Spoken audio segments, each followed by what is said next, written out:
Good evening, everyone. Good evening. And welcome to the Enoch Pratt Free Library.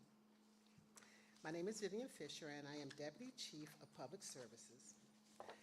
And before I begin the introductions for our guests, I want to remind you that we have some exciting upcoming programs, including the former Congresswoman, Carol Mosley Braun, later this month. So check out our webpage and our Compass newsletter and the flyers that we have for other programs. This evening, I am pleased to honor Kevin Sack as our guest author. He is a veteran journalist who has written broadly about national affairs for more than 4 decades and has shared in 3 Pulitzer Prizes. A native of Jacksonville, Florida, and a graduate of Duke University, he spent 30 years on the staff of the New York Times, where he specialized in writing long-form narrative and investigative reports, often related to race. He has also written for the Los Angeles Times and the Atlanta Journal-Constitution, and his work has appeared in the New York Times Magazine. He was a 2019 Emerson Collective Fellow at New America. This evening's moderator, many of you know her, Kersana Wise Whitehead, is the host of Today with Dr. K on WEAA 88.9 FM. She is the founding director of the Carson Institute for Race, Peace, and Social Justice, as well as a communication and African American Studies professor at Loyola University. Please join me in welcoming Kevin in conversation with Dr. K to discuss his work, Mother Emanuel, 2 Centuries of Race, Resistance, and Forgiveness in One Charleston Church.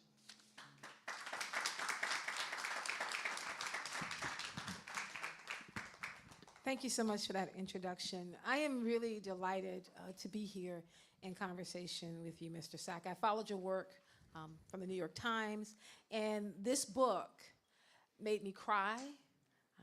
It made me laugh. It made me reflect on my own childhood, which I use as a lens. And I think it's important to note that I'm a Southern Black Baptist by birth. So growing up in South Carolina, in Columbia, South Carolina, I'm very familiar with Mother Emanuel. And so to read this story and reflect on how, for many of us, our lives changed. If you have a close relationship with the church, that was a turning point. And you actually speak to that, and that's where I'd like to begin. Okay. So thank you for joining us. Thank you for having me. And thank you, Dr. Whitehead, for being here and leading this conversation. Thank you to Pratt, and thank you to all of you for being here. I guess it's a testimony to how bad the Orioles are that you're all here tonight when there's a game going on. Not a good place to start. There's a game going on just down the block. You could be sorry. Choosing violence so early. No, I say that as a Braves fan. All right. We appreciate it. We're past that. Okay, let's not talk about crab cakes. It's going to get real bad in here.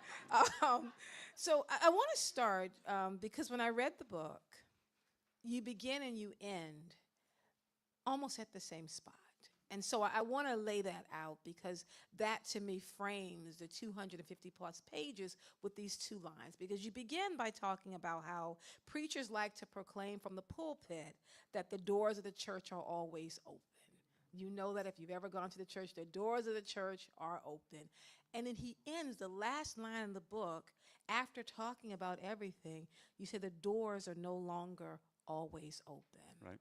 Can you talk about that kind of as a methodology for understanding the impact that this shooting had, not just on this church, but on the ways in which Black churches started to move after this? Well, the point at the beginning is that in the Black church, that phrase, the doors of the church are always open, I think takes on a special, maybe an extra meaning. More broadly, as for Christians generally, I think it suggests an invitation, right? It's a welcome. It's that there's no barrier to joining the body of Christ. No barrier because of sin. You can walk through the gates of salvation at any point in your journey, right? I think in the black church, it takes on the meaning of something additional. It's a statement of resistance, of the church as a refuge, as a place of protection, not just from the everyday stresses of life, but from the particular ones that have been born of 400 years of enslavement in this country. So I start the book that way because, theologically, the doors of the church were always open, and in reality, physically, the doors of Mother Emanuel were open that night, June 17th, 2015, 10 years ago next Tuesday, when a 21-year-old white supremacist walked in, parked in the spot closest to the door, checked the door, it wasn't locked, casually walked in, was welcomed, handed a Bible and a study guide, sat down and sat there for 45 minutes until the benediction, when the congregants in the room had their eyes closed in prayer. And that's when he unzipped his waist pack and took out a Glock and began firing. Because of that, the doors of this church certainly are no longer open, and churches all over the Lowcountry, it's the same situation. There at Emanuel, the doors are locked. You have to buzz your way in. There are security cameras that have been beefed up. For the first couple of years after the tragedy, which is what members of the church can only bring themselves to call it, there was a uniformed police officer sitting in the back row at every service. His car was parked very visibly in the parking lot. And members of the congregation were trained in security practices and are armed. Guys in the congregation who are former military, former law enforcement, they're now armed during services. And I found that as I moved around the Lowcountry on a regular basis, not just at Emanuel, but visiting other black churches, there was, needless to say, justifiable suspicion of a white man walking into that sacred space. And the anecdote that stuck with me the most was that shortly after on one of my very first visits to the church, maybe 2 or 3 weeks after the shootings, I was up in the gallery watching the service, and there were 2 members of the board of trustees, 2 guys who later became very good friends of mine, but at the moment they were in the choir loft, and they're watching me because I've got a black canvas work bag, which is just large enough to conceal a weapon. And they tell me later that they sort of, breathed a sigh of relief when I unzipped it and only took out a laptop. So that really stuck with me. And I certainly, moved with a lot of sensitivity through those churches during my time there because of that. It made perfect sense to me that there would be that suspicion. That was something that stuck with me because one of the things that when I was reading through the book, because you go through the history of the church and the fact that the church has been one that has had oppression, resilience, more oppression, more resilience, and you lay that out. Right. And that this was a moment, kind of as my father said, when pastors started to pray with one eye open. You can't keep both eyes shut because you don't know what's going on. Right. That experience that you had as a white man moving through the Lowcountry, you actually talk about this because you once said that writing about race always demands sensitivity and empathy. And so can you talk about how you use that lens to lay out a story that, though you are connected in a lot of ways, it is a story based upon the resilience of black people through the church? Yeah. Well, I obviously came at the task with, at least, I hope that I did, with a lot of humility at the beginning. I was acutely aware that not only did I not share the race of the congregation, I didn't grow up in the church. In fact, I'm Jewish. And I wasn't from South Carolina or Charleston, so I was about as outside as I could be on every level. And because of that, I did approach it, I think, with a real feeling of sensitivity towards everything that I was taking in. I was very aware of all that I didn't know, of all that I might get wrong, and most acutely aware of all that I couldn't feel or experience in the way that the people that I was writing about did. But on the other hand, I'm a journalist, and I'm trained as a journalist, and this is kind of what we do. You know, we go into alien territory, places that aren't familiar, and it's our task to try to figure it out with enough intelligence and comprehension and nuance to convey it back in a factual and fair manner to our consumers, and I hope that's what I did here. I conducted over 200 interviews, or interviews with 200 people, some of them multiple times. I read voluminously and really tried to think critically about every word. But yes, I was, you know, I think my otherness, I think, made a difference in how I came to the task, and it also had the advantage of allowing me to maybe see things in a more anthropological way, you know, to ask questions that an insider might not. There were no dumb questions as far as I was concerned. And to some extent, the structure of the book reflects that. There's a whole chapter on the development of Methodism, which is just something I knew nothing about when I started. And I figured it was important to know, and if I didn't know it, but was interested in it, hopefully, I could assume that others didn't know it, but would be interested in it. It winds up being a really dramatic story, particularly the way that the Methodists evolved on abolitionism. So, you know, I let my curiosity lead me, but always tried to be, to show that empathy and operate with it at every step along the way. Now let's go a little bit deeper into the book. Before we even talk about what happened 10 years ago, this Tuesday coming up, I want to step back because what you did is you painted a real picture of the founding of Mother Emanuel. Like, why did it matter that this church was chosen? Right. So can you share that with us? Kind of paint the picture to help us understand what it meant for this particular church while he did that. And that really was the driving motivation here. Was I thought it mattered that he picked this church, that this was his target, and that people should understand why it mattered, and that furthermore, the church shouldn't always be known only for what happened that night, because the history of the place was so rich. And over time, as I got more familiar with the history of the church, it occurred to me that you could tell this broader story of African American life in a place like Charleston, which was central to the narrative of African American history in this country. And you could do it sort of all under one roof, all within the four walls of this congregation. And it's just so interesting. I mean, the place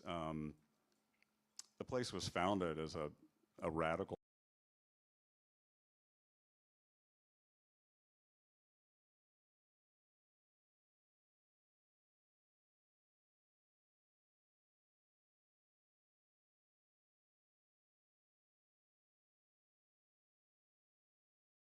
largely because of the anti-slavery positioning of the Methodist denomination. It made it very hard to attract white members.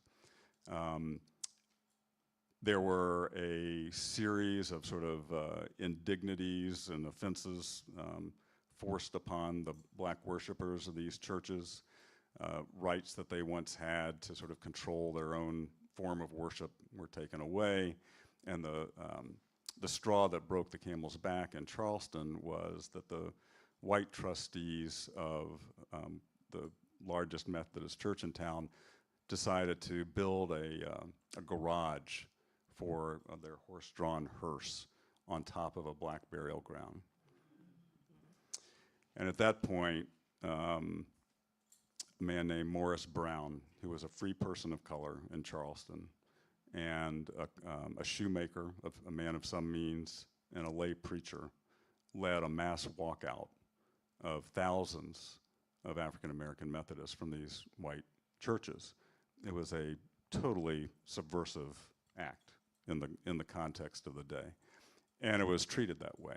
The white authorities immediately cracked down on the new congregation they formed. There were arrests, raids on services, and ultimately 4 years later in 1822, there was a foiled insurrection plot. Who's heard of Denmark Vesey? Anybody? Yeah. So Denmark Vesey was ostensibly a member of the church who organized this what would have been the most significant slave insurrection, slave uprising in American history if it had succeeded. It was detected before it had a chance to mature, and there were scores of arrests. 35 men ultimately were led to the gallows in what may have been the deadliest civilian judicial proceeding in American history, still to this day. And fully half of them were members of the church, 17 of the 35. I did a lot of work looking at the numbers and concluded that it almost seemed like the church itself was under investigation and was under prosecution, that they were the target. The church was the target of all this.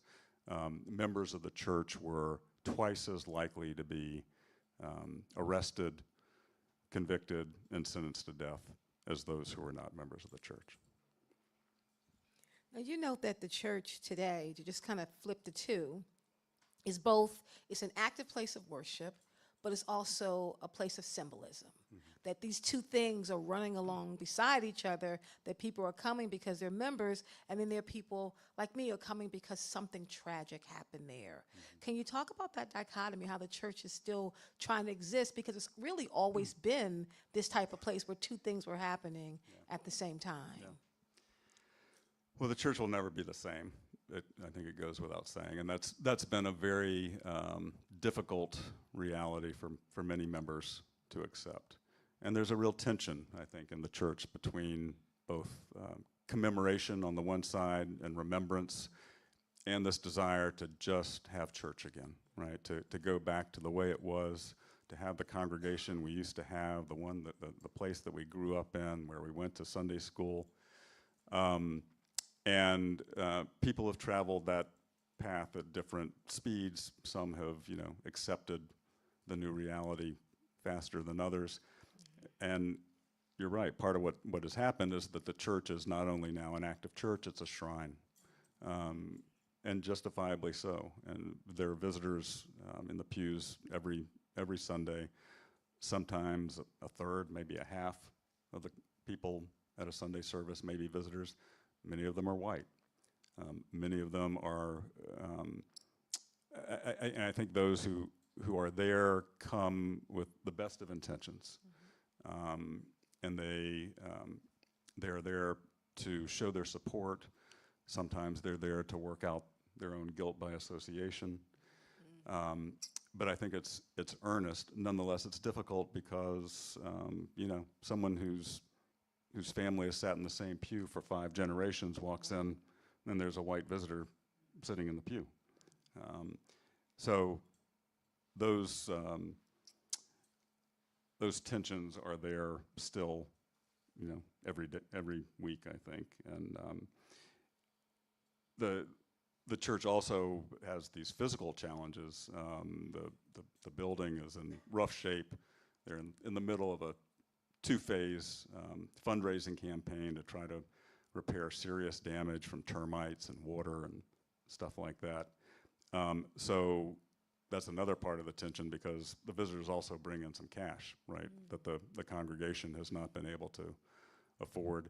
Another example of the tension is there is this fundraising campaign going on to try to raise the millions needed to do these internal repairs just to keep the building standing, while there's a competing fundraising campaign going on to build a memorial to the Emanuel 9 adjacent to the church.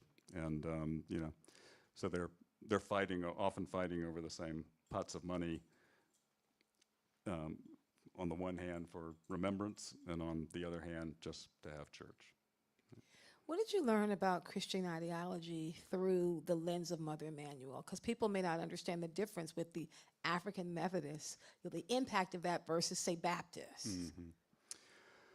Well, first of all, for those unfamiliar, the theology of African Methodism is indistinguishable from that of Methodism. The culture and the history are distinctly different, and that's what separates the two. But theologically, they're the same. And I think part of what there are any number of sort of theological differences between the Protestant denominations, obviously. But what really stood out to me in terms of the AME denomination being somewhat distinct, or at least the Methodists being distinct, is their governance system. There's this panel of all-powerful bishops who are elected at quadrennial conferences. They serve essentially for life until I think they're mid-70s, essentially. But once appointed,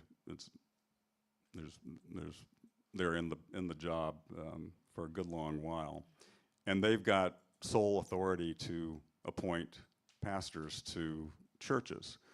So the congregants themselves have no say whatsoever in who their leaders are.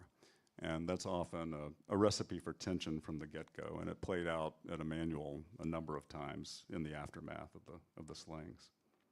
I want to go back to that because the first 2 chapters in the book, which really set the tone, I mentioned earlier how I cried a lot reading the book. It begins when you paint the picture of what happened that day. I mean, prior to actually visiting Mother Emanuel, I thought that the tragedy had occurred in the main sanctuary until you get there and realize, no, this is a whole nother space. So can you talk a little bit about the fact that if the service had started on time, there wouldn't have been anybody there? Like there were a series of things that led up to this moment, and kind of take us through what happened 10 years ago, this coming up Tuesday. Yeah, it really is a strange set of circumstances because on any normal Wednesday night, Bible study would have started at 6 o'clock and ended at 7 o'clock, and everybody would have gone home. On this night, there was what was known as a quarterly conference. If there are AMEs in the crowd, they know what I'm talking about.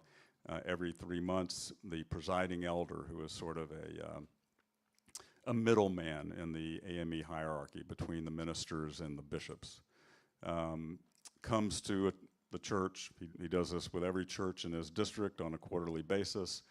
And there is as in the name of the denomination, a method for reporting on the activities of the church. The members sit down with the presiding elder. The pastor is always there. And there are questions about, how many baptisms, how many marriages, how many deaths, budgetary questions, things like that. And they roll through it. So on this night, there was a quarterly conference. It started around 6, and it didn't break up until well after 7 o'clock. And that's when the Bible study started. It was roughly around 7:45, 8 o'clock, nearly 8 o'clock at night. And the curious part of this is that the shooter had staked out the church on any number of trips to Charleston. He didn't live in Charleston. He lived upstate, not far from Columbia. But he had driven down 6 different times to scope out the church. We know this because of the GPS in his car. And on one of those occasions, he would later tell the FBI that he stopped, talked to a woman outside of the church, asked her the time of Bible study, and she told him. And yet he didn't leave Columbia until after 6 o'clock for a 2-hour drive to make a Bible study that started at 6 o'clock. And he had no way of knowing about the quarterly conference beforehand. So it was, from his vantage point, just this remarkable piece of dumb luck that he happened upon a church that was open and had people worshiping in it on any normal Wednesday night, other than those 4 times a year. The doors would have locked. Maybe there would have been somebody cleaning up, but there would not have been a crowd there. So, that was one of the many ways that this thing just seemingly should not have ever happened. I had an exchange of letters with the shooter while he was on death row, where he still resides, and specifically asked him this question. Why did he leave so late? If his intent was to make Bible study, and how is it that he got so fortunate? And his response was that there's always divine intervention. And then he added, "Not that I believe in it." You talk about the people who were there, and I just found out so much. I want to mention a few of them that you talk about, names that you've probably heard. I know I had heard them at that time, of course, did not remember them. 87-year-old Susie Jackson, who was penetrated by at least 10 rounds. Mm-hmm. Cynthia Hurd, a librarian who had planned to skip the session but stayed at the urging of a friend. Tawanza Sanders, who died next to his mother after asking the gunman, "Man, why are you doing this?" Sharonda Coleman Singleton, a minister, speech pathologist in high school, track coach, and Reverend Pinckney, who was also a state senator that many people became familiar with because of what happened during the services, because President Obama was there. Right. Now, I would like to have you talk about everybody but Reverend Pinckney. I want to come back to him because you were there at the funeral, and you talk about that moment there. Well, it's just this remarkable collection of, I don't know that there's another word to use other than saints in that fellowship hall, which isn't to say that they all led perfect lives. There were all kinds of problems and issues that in their lives, just like in all of ours. But what they did share was, I think, a real sense that they were safe in that space, as safe as they were in their homes. And they also shared, they lived their faith out, right? They were there on Wednesday night. It was one of the prosecutors during the trial said, these were not the Easter Sunday people. These were not the Easter Sunday and Christmas people. These were not even the every Sunday people. These were the every Wednesday and every Sunday people. They were the leaders of the church, the foundation of the church. Susie Jackson was the matriarch of the largest family in the church. She spent so much time there that when her family decided to have a surprise party for her, they did it at the church because they figured it would be easiest to surprise her at the place that she's always at. Ethel Lance was the sexton of the church. She had a meager budget, but she always had the bathroom smelling sweet, and she sang while she cleaned. Tawanza Sanders was 26 years old. He had just graduated from Allen University. He was a poet, had his whole life in front of him, just a remarkable young man, and yes, got up on one knee after being shot and begged the shooter to stop and asked him why he was doing this, largely as a way to distract him because he knew that his mother was still alive. His mother, Felicia Sanders, survived the shootings, watching her son die. As she said, she watched him come into the world and watched him go out of the world, watched him take his last breath. Her story is incredible. She was sort of the first to recognize the sound of the shooting as being gunfire and screamed for everybody to dive under the tables. They all did. She was there with her 11-year-old granddaughter, who she starts squeezing so tight that she's afraid that she's going to suffocate her, and she's trying to muzzle her, and she's whispering to her to stay quiet and to play dead. She's got the wherewithal under these circumstances to rub her leg through the blood that's pooling by her feet, presumably Tawanza's or her Aunt Susie's. Susie Jackson was her aunt, so that the shooter might think that she had already been shot. And it worked. She survived the shootings. I can go on and on, but I think that's a pretty good, That's a good sense picture. of who these folks were. You note that because things started late, that they stuck around despite the delay, the heat, the fatigue, and the hunger. And that took me to my childhood, because I'm like, if that was my family, we would have been sitting there Yeah. with my dad waiting for Bible. If you're already here at the church, you don't leave. You just wait for Bible study to start.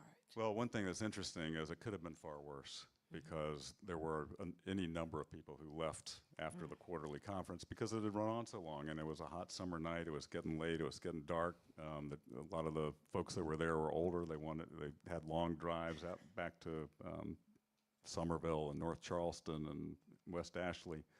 They wanted to get there before dark, and it's haunting to me because I've befriended any number of people who would not otherwise be there. There's one of the men that I was closest to in the congregation is a guy named Willie Glee. He would sit in the pew behind the one that I would always sit in, and I'd turn back to sort of gossip with him before church, and I couldn't help but realize that he's only there because he got hungry that night. He and his girlfriend decided to go to Ruby Tuesday because his stomach was growling. Otherwise, he's not with us. In thinking about the memorial service for Evan Pinckney, and I was looking, after I read the book, I actually went back, as I've done before, to watch President Obama sing Amazing Grace. This idea that when you think about that, that's what everybody remembers, but you actually said it's the eulogy and the themes that he touched on. Can you talk a little bit about that and how that painted the picture of both Mother Emanuel, but also Reverend Pinckney and this amazing and incredible pastor and senator? So I got to Charleston maybe 3 or 4 days after the shootings.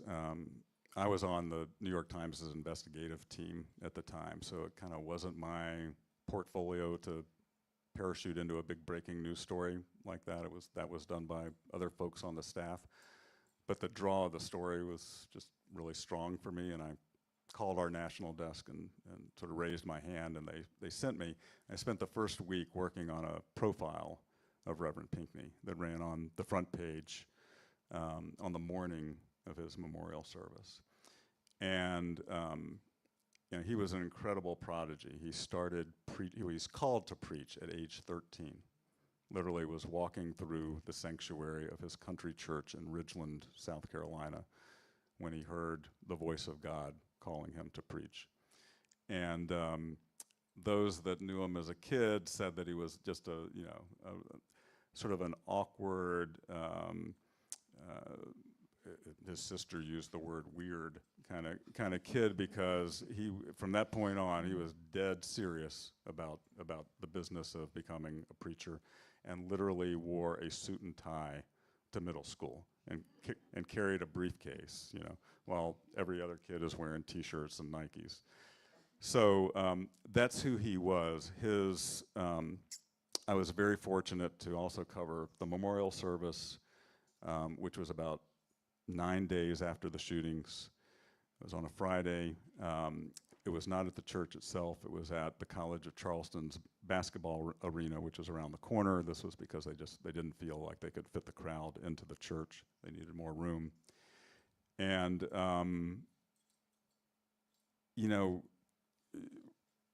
reporters, journalists, you think are witnessing history in the making, day in and day out. It's really a lot less than you would think. But that day, when he started singing, I knew what I was witnessing. In fact, I had my cell phone in my coat pocket, and I stopped typing on my laptop to go searching for the phone to try to grab it. Took another 15 seconds for a 55-year-old guy to figure out where the video button was and turn it on. But on my phone, I've got about the last stanza and a half of Amazing Grace. But yes, we all remembered him singing, but it was really the words that stuck with me. If you go back and re-listen to the eulogy, and I encourage you all to do it if you've got a spare few minutes. It's an amazing piece of presidential oratory. It was all about the role of the black church, the strength of the black church, the depth of the desecration that had been committed in this black church, and about the place of forgiveness in liberation theology and black Christianity. And I was already starting to kick these themes around in my head in the week and a half before that service, but by the time he finished speaking, I almost felt like I had an outline, for the book. I mean, he had laid out what I wanted to write about. We have a few minutes left before we open up for questions, and I purposefully left this part till the end because this is the hardest part for me to struggle with. The title of the book, Mother Emanuel, 2 Centuries of Race, Resistance, and Forgiveness in One Charleston Church. The forgiveness piece is really hard for me. And you talk about that it's a self-preservationist device that's been adopted by African American Christians to help us psychologically deal with trauma, stress, oppression, and discrimination. So I want to have you talk about 2 things. One, just that incredible moment of forgiveness that is still hard to understand and accept, that was done by the church for a lot of people very quickly. Yeah. And then, of course, from more of a liberation theology perspective, the notion of forgiveness as a place of staying whole in the face of everything that's happening. I think, like so many of us, I was simultaneously awestruck and utterly befuddled by what happened in that courtroom that day. I mean, I don't know if y'all remember, but there were 5 family members who got up and issued, expressed forgiveness of some form towards the killer at his bond hearing 2 days after the shootings. And there actually was a 6th family member, Chris Singleton, the son of Sharonda Singleton, one of the victims. Incredibly impressive young man. He's now a motivational speaker, former minor league baseball player. He was at a memorial service one night after the shootings for his mother at the high school where she coached, and she was, I believe, a speech pathologist there. And a British TV reporter sticks a microphone in his face as he's walking out. He's standing with his younger sister and says, how are you feeling? And he says, we feel nothing but love right now. There's no, and we forgive him for what he's done. Well, I went and I interviewed Chris and I interviewed the other 5, and 201, they will tell you that they have no idea how the words came out of their mouth. Mystical, unpremeditated. It was God talking.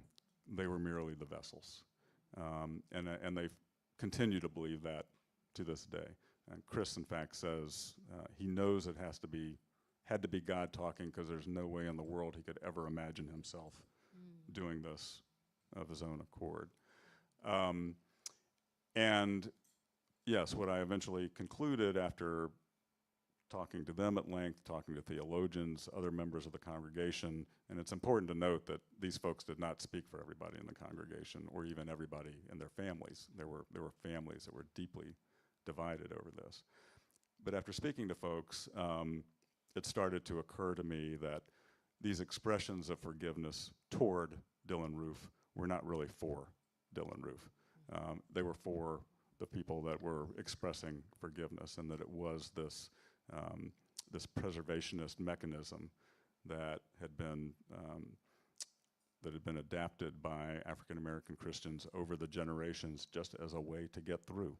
When you talk to Felicia Sanders, the woman that I just mentioned who survived the shootings, she says that for her, forgiveness it's how she gets out of bed in the morning.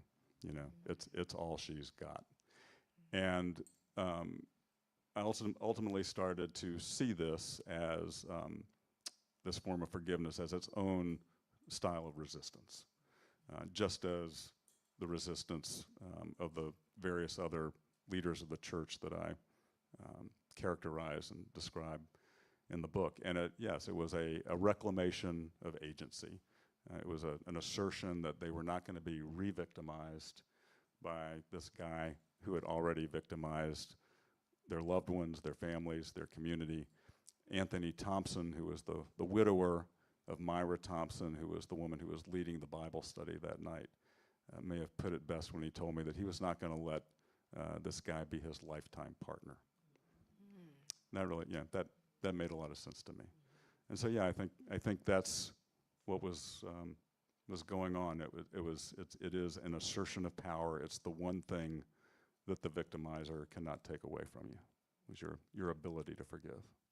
And you actually describe it as it's been thrust into the world's consciousness as symbols of an otherworldly grace. Yeah. Two other things I want to point out, to just think for a second about this murderer. You describe that he had this video game detachment of his savagery, that he just was very detached from what he did. Even in the letter you mentioned of divine intervention, and not that I believe in it, but can you talk for a second even about that picture in terms of how it was painted, even conversations, if I'm not mistaken, between him and his mother, looking at the recordings that you received, to look at those personal conversations they had? So my exposure to him was through a variety of platforms, I guess I would say. Most of you may remember that his trial could not have been more bizarre and less satisfying in terms of providing an answer to how does somebody like this go down an internet rabbit hole the way that he did and never emerge. And it was unsatisfying because he successfully petitioned the court to sideline his attorneys during the penalty phase of the trial. This is after he's been convicted, but while the jury is determining whether he's going to serve for life or receive the death penalty. He sidelines his attorneys for the explicit reason that he knew that they wanted to present psychiatric evidence in the hopes of persuading even one juror, that he was sufficiently imbalanced that he should not be executed. And it was his desire to make sure that both the jury knew and the world knew that what he had done was utterly intentional. He wanted to be seen as a zealot, not as a lunatic. And there was a competency hearing held by the judge. It was closed and all the documents were sealed until after the trial concluded. But then the judge unsealed them. And included in those documents were a number of psychiatric studies overruled both by prosecution and defense experts, as well as videotapes of his of several meetings that he had with family members in the Charleston County Jail while awaiting trial. And his own lawyers had presented this as evidence to try to show how detached and, in their view, unbalanced he was. And they're just kind of horrifying to watch. Reporters were able to view them after the verdicts. And here's his family. I mean, they have not suffered in any way the way that his victims' families have. But he's ruined their lives too, right? They're destroyed. And nonetheless, they're there supporting him. They're there for him. They're visiting him. They're driving down to see him. And nonetheless, he toys with them in these videotapes like a cat playing with a stuffed mouse. At one point, he hints to his father that he's going to do something in court that's even more outrageous than what he's done so far. His father has to leave the room. He can't take it. So that was sort of my first exposure. We also exchanged these letters. We had 2 exchanges of letters. He was utterly remorseless, defended his actions, said there were 1,000 reasons that somebody like him might have done what he had done. And the third interaction, and this still sort of amazes me, but I filed open records requests for recordings of his non-privileged telephonic communications while incarcerated in Charleston, awaiting trial, and after trial, awaiting transfer to the federal pen. And damn if, 3 weeks later I didn't get a thumb drive with 45, 15-minute phone calls, about 11 hours worth of conversation between him and his mother, him and his grandparents. And as with the videotapes that had been unsealed, they're just chilling. They know that they're being recorded, so they're not talking about the case. But his detachment is so apparent and so dominant in these calls. He's obsessed with things like how the family cat is doing, and he's filled with requests. He wants encyclopedia entries on various subjects and a book on this or that. He'll spend a whole conversation sort of bickering with his mother about the sweater that she's bringing him to wear to trial.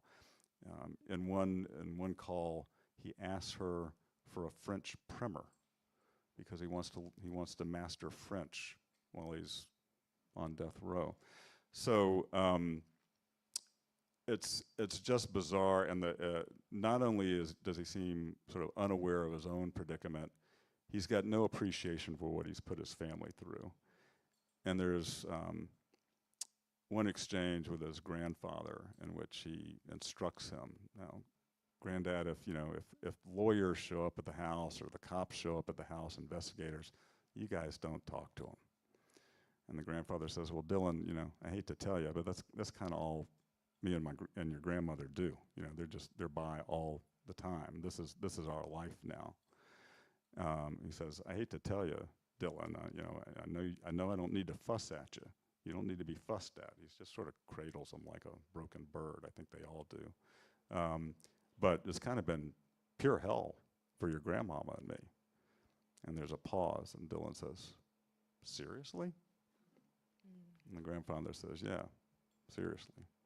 So he just doesn't seem to get it, either willfully or not. As one of his lawyers said at trial, he's just on a different level than the rest of us. And my last question, so that period is not on him. Mm-hmm. Instead, I want to take it back to something you said to me in the room, where you were talking about, with everything that's happening here around people choosing their lane, and that for you, your lane at this moment is restoring truth to history. Yeah. So can you talk a little bit about that before we open for questions? Yeah. Well, I think this is true history. I spent 10 years trying to make sure that it was true history, and I think it's history that really matters, and it's history that matters more now than ever. And I'm obviously not just talking about the history of Mother Emanuel, but I'm talking about the history of white supremacy in this country and the consequences that it has bequeathed over 4 centuries. And it's not a political book, I don't think. It's certainly not a partisan book, but I do think that true history is under attack right now in this country. And we see it in any number of ways. It's being denied, it's being diminished. You see it in the attack on higher education. You certainly see it in the attack on DEI. And you see it on the attack on the Smithsonian, an hour down the road. The Naval Academy. You may have seen the stories that the Pentagon earlier this year ordered the banning of, I think it was 300 and something books from the Naval Academy Library. Some of them apparently have been restored since then. I went and took a look at the list the other day, and it's just ridiculous. I mean, Bakari Sellers' autobiography is on the book, on the list. There is a book on the list, no lie, entitled "How to Be Less Stupid About Race." So you got to let that sink in for a minute. They banned a book called "How to Be Less Stupid About Race." So yes, we were talking before coming out about how overwhelming it can be to many of us, what the changes that we're seeing in our country and our society right now, and that can be paralyzing. I think one way to not be paralyzed is to choose a lane, and mine is going to be to use this book as an opportunity to talk about the vitality of this history, and that even the most inglorious American history is still very much American history, and that we disregard it at our peril. Thank you so much. We want to open it up for questions.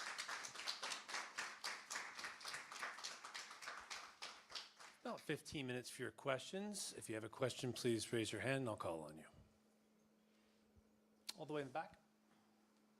So, can you speak to, you mentioned doing 200 plus interviews, and can you speak to the time of the interviews, what the mood was like on the persons immediately after the tragedy, and then in time of months and years when you interviewed, what was that like? That's a really good question that I haven't reflected much on.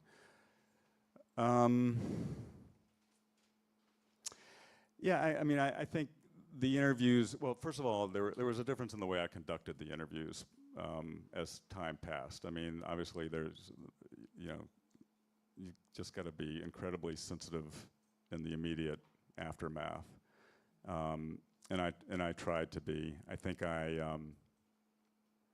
probably affected the timing of some interviews. I think I probably waited a little bit before I started pursuing interviews with family members of the victims and the survivors to give them time to repair and recover, and get to the point where they might actually be able to talk about it. Sometimes the interviews were circumscribed. Sometimes there were survivors. Felicia Sanders, for instance, was sort of happy to tell me about her family's history in the church and her life in the church, but didn't want to talk so much about the events of that night. One of the other survivors, Polly Shepard, walked me through, every second of the evening in excruciating detail. She was the one who was under a table and sees the killer's boots approaching her and looks up and sees the barrel of the gun pointing at her forehead. And she's praying. And he asks her whether he has shot her yet. And she sort of whimpers no. And he thinks for a second and says, well, I'm going to leave you here to tell the story. And she has, including to me. As time went on, I think I probably got a little bolder. And there was, I think there was always an appreciation by both congregants and family members for what I was out to do. I mean, I tried to explain it in as much depth and detail and with as much transparency as I could. But they, I said before that I thought the church should not always be known only for that night. And I think that resonated with people. And they also knew that it was a way for their family members to be remembered and memorialized. So in general, I got remarkable cooperation and support. Next question. In the green? When you were going to the churches, did you ever feel like I might get shot? I mean, like you said, you were white and you were a stranger, and you're going to churches where they become super cautious. Not that I would ever be harmed, but I certainly felt suspicion. There was during the trial, which I was covering for the Times, I did a story about how family members and church members were holding up while watching the trial day after day. And so I was interviewing people who had been in the courtroom day after day after day, reabsorbing the trauma. And one of the people I wanted to talk to was Anthony Thompson, who was the widower of Myra Thompson, who had been killed that night. He himself is a pastor of a Reformed Episcopal church. And I'd been having trouble getting him on the phone, so I figured, well, one place to find a pastor is in church on Sunday. So I went. I think I remember that morning, first I went to Emanuel service, and then I walked over to their service. And the doors were locked, but I could hear that there were people inside. That would not have been the case, a year or so earlier. The door would have been open on a Sunday morning. And I knocked, and a woman answered and just, barely sort of opened the door a slit, saw that it was a white man standing outside, again, with my black canvas work bag. It was the bane of my existence. And sort of quickly shut the door. and kind of spoke to me through the closed door. You know, who are you? What do you want? I explained I wanted to talk to the pastor, and it took a minute of negotiation to convince them of who I was. I didn't take any of that personally ever. You know, I totally put myself in their shoes and understood and respected the caution. Could take a question from the, Professor Ship, yes. I think we overlapped at the New York Times. Oh my God. How you doing? Shep, how are you? I'm good. I'm good. Amazing. So great to see you. What is the health of Mother Emanuel today? Yeah. Are they still divided over the forgiveness part? Are they divided over their approach to tourists? I'm a member still of Abyssinian Baptist Church, and they're still arguing about that in New York City. But what is the health in terms of membership and all of that? It's struggling, and the reality is that it was a church in decline at the time of the shootings, for a lot of reasons. It's in downtown Charleston, which is a rapidly gentrifying place. Property values have just soared out of control, as have property taxes. Emanuel used to very much be a neighborhood church. People walked to it, took a short bus ride to it. Everybody did. Now, literally, I mean, quite literally, there is no black member who walks to church on Sunday. The only folks that I found in church who are able to walk to church are a white couple from Boston who moved down shortly after the shootings, were inspired by what happened at the church afterwards, and joined. They've got a nice townhouse in downtown Charleston, and they're able to walk. So membership was slipping. That obviously has financial implications. As I mentioned before, the church is in rough physical condition. And so, you know, those are all ongoing challenges. And yes, I think that it'll be interesting to see next week how the place feels on the 10th anniversary. But yeah, I think there continues to be this tension sort of between how much of our spiritual energy and our resources do we spend on remembrance and commemoration as opposed to getting back to the work of Christ Church. And particularly when a church is stressed in terms of its size and its resources, it's not one, it's a choice that has to be made sometimes. It's not a situation where you can do both at the same time. So it's been tough. They've also had they had some real instability in the immediate aftermath that was totally unnecessary.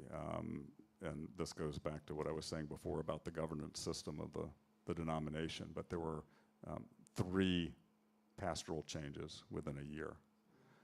Last thing that the church needed. There was a financial scandal because there were reports about all of the money that came into the church not being distributed properly. No church can be prepared for something like this. And it didn't have the staff, it didn't have the know-how or the expertise to deal with the media implications, the politicians and celebrities that flowed in, and certainly not with the accounting aspects of it. I think it's stabilized now. They've had the same pastor for, I think, maybe like this week, 9 years. And the congregation is a little bit mixed on him, as they are on every pastor that's come through the place. But he's persevered, and he's outlasted some of his critics and outlived some of the others. And I think he has put the place back on a stable footing. If we don't have any more questions from this audience, I do have our final question from the audience that's watching online.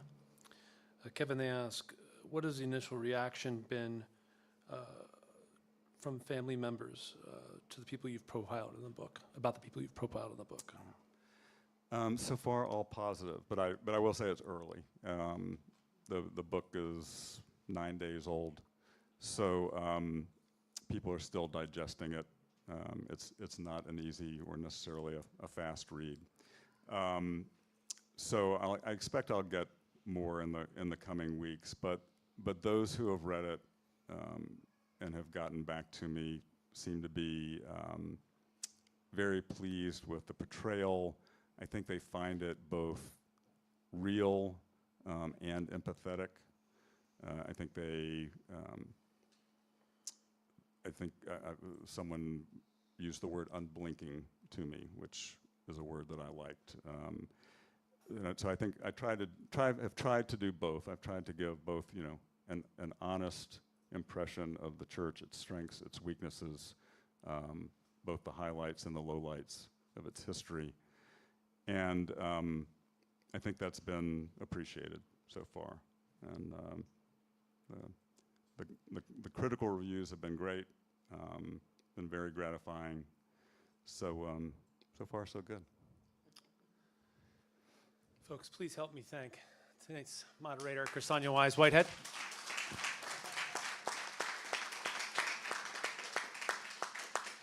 And a thank you to tonight's author, Kevin Sack. Thank all of you, and go O's, go O's. A little bit of housekeeping before everybody gets up.